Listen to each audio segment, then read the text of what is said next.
لێی ببەخشن حتى وەلو ئەگەر زەکاتیشی تیانە بێ حتى ئەگەر زەکاتیشی تیانە بێ لێی ببەخشە باخوا بەرەکەتی تێبخە. یعنی خۆبەخشین بەس پەیوەندی بە زەکاتەوە نییە، بۆ غەیری زەکاتیش تۆ کاتێ بخوای تەعالا شتێکت پێدا حەقە لێی ببەخشی. خوای تەعالا سیارەیەکی بە تۆ داوە ئەگەر دراوسەیەکت نەخۆش کەوت و لە شەوێکی درەنگە یعنی معقول نییە تۆ نەگەیتە فریای. خوای تەعالا خانوویەکی بە تۆ داوە دراوسەیەکت تووشی موسیبەتێکە بێ ئەی تۆتر ماڵت بۆچی ئەگەر ماڵەکەت لە خزمەتی دراوسەکەتانە بێ لە خزمەتی خزمەکەتانە بێ. يعني زۆر گرنگە ئینسان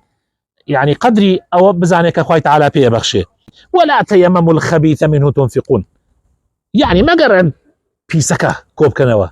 وڵا ئەمە بەکەلک نایە خۆمان نایخۆین بینێن بۆ دراوسەکەمان بینێرین بۆ خزمەکانمان تۆ بەکەلکت نایە ئەم جای نێری بۆ خەڵکی تر ولستم بآخذی والله ئەگەر بدرێ بە خۆتان وەری ناگرن، يعني ئەگەر ئەوە بدرێ بە خۆتان وەری ناگرن إلا أن تغمضوا فيه أفرمي، يعني أجر أو بدري بخوتان ولي ناقل ما قد شاوي لي بنوخين أنت سألي واش تقد بيدري حزناك يولي قريبا شاو نوخين شار ناچارة الروجيري كابرا أبي، يعني ما بس يويا كاتي أبخشي شتي باش ببخشة شتي ما بخشة كخود بدري بيد ولي ناقلي ما قد شاو نوقعنه ولي قريب. واعلموا أن الله غني حميد، خوا زور دولة من أخوة بيويسي بتونية بس بو قازانجي خود خواهي تعالى بيتا فرمي ببخشة كأج بخشيشتي چاك بخشة. هندي لمسلمانان هي كاتي زكاة أدن دڵایان هەیە پارەی خۆمانیان هەیە 25 و 10 و ئەوانە ئەڕۆن چاکەکانی بەخشن. ئیسلام داوای لێکە باشەکە هەڵبژێرێ باشترینی حیوانەکانت ببەخشە لە پێناوی خوایە نەک بڕۆی بە خراپەکان. هەروەها لە پارەکەتیش حتا بۆ تەکرێ دەست بۆ چاکەکان چونکە ئەوەت بۆ ئەمێنێتەوە. دایکە عایشە کاتێ پێغەمبەری خوا صلی الله علیه و سلم پرسیاری لێ کرد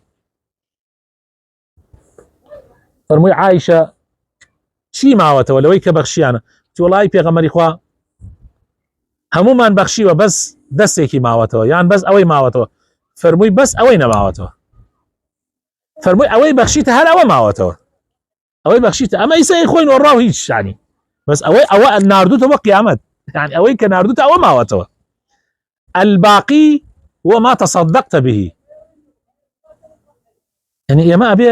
چاکەکان بنێرین بۆ قیامەتمان شتە چاکەکانمان بنێرین بۆ قیامەتمان. گوێم لێ بوو ئێوارە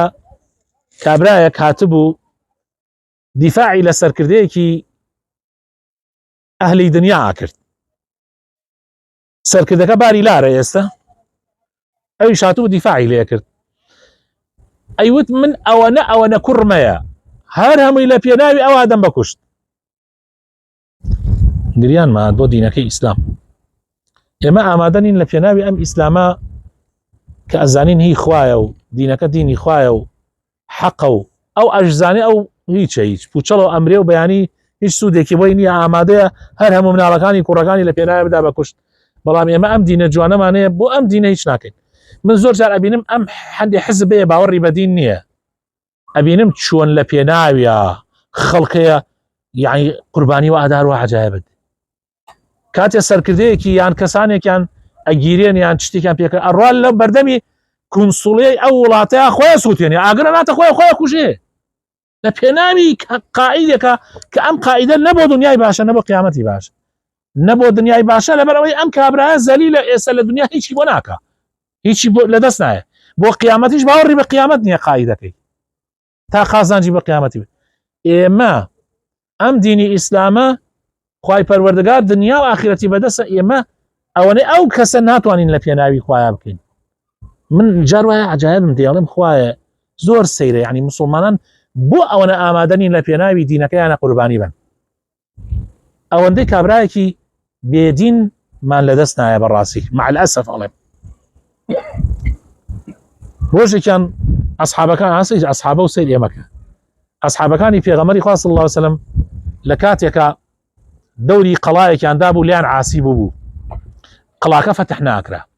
دوژمنەکان زۆر دڕبوون دەرگاوشتەکانی زۆر قایم بوو زۆرمانەوە بێ ئومێد بوون و زەروریش بوو ئیشەکە زۆر زەرور بوو ئیتر چار نەما نیانەتوانی قەڵاکە نەعشکە. ئەسحابەیەک لەگەڵ بڕێ لە ئەسحابەکانە تەکبیرەکە ئەڵێ بۆ نایەن لە شەوێکی درەنگە من بەرزکەنەوە هەڵم دەن و دیوارەکە زۆر زۆر بەرزە هەر چۆن نەبێ هەڵم دەنە ئەو دیوە هەر خەنەمانی برم دەنە ئەو دیوە جانەمە بکەی هەر دەست و خاچ و گیان لەوانەیە ئەگەر ملت نشکێ لەوانەیە دەست و خاچ و گشت گیانت بشکێ چۆن نەتوانێت یعنی تیا سەد تا سەد وتی من تیا بچم باشترە لەوەی ئێمە جێشەکە سوپاکە بشکێت و مسلمانان وەزعی خراپیان بەسەرا بێ با من ببمە يعني وەکو بڵێ من تیا بچم بەڵام ئیسلام سەرکەوێ طبعا ئەمە شەوێکی درەنگ قیادار خەوەری نییە ئەماکەن بەرزیەکەنەوە وتر بزان چۆن بەرزیەکەنەوە لە قەڵاکە وایە دەنەوە دیمە کە ئەکەوێتە ئەو دیمە دەست و خاچ هێشکێ بەڵام ئەوەنەی تیا ئەمێنێت تا ئەگاتە دەرگاکە و دەرگاکە کاتەوە دەرگاکە ئەکاتەوە و یەکسە مسلمانان چنە ژوورەوە تر دوای وەک جێش ئاگادارە بۆ قەڵا کراوە قەڵاشکە و الحەمدولله مسلمانان سەرکەوتنێکی مەزن بەدەستێنن سیرکەن برا بەڕێزەکان سەی خۆفیداییکردنی مسلمانان کەن لە زەمانێک لە زەمانەکانە ئیسە ئێمە يعني ئێمە زۆر کەم تەرخەمین بەڕاستی بەرامبەر بە دینەکەمان مع الأسف بەڵێ ئێمە ئامادەنین هەتا زەکاتەکە بە جوانی بدەین ها زەکاتەکە کە حەقی خوایە مسلمانان زۆربەیان بە جوانی نایدەن يعني مسلمان وایە گاتە منەڵێ مامۆستا وەی چییە يعني مامۆستا يعني من نازانم وەڵای باوکو دایکم زۆر فەقیرن و مامۆستا حەزەکەم زەکاتەکان پێ بدەم و بداتە دایک و باوکی یا پیاوتی ئەڵێ مامۆستا وەڵای کوڕێکم هەیە یا مناڵەکانم ئەیدەم بە کوڕەکانم تێک یانی سیر کە برا بەڕێزەکە سیر ئەم عالەمە بە دوای چی بیانوویەکە ئاگەڕێ هەر ڕێگا بدۆزێتەوە بۆ ئەوەی حتا زەکاتەکەش لە سنوودی ماڵەکەی خۆی تێپەڕ نەکە لا حول ولا قوة إلا بالله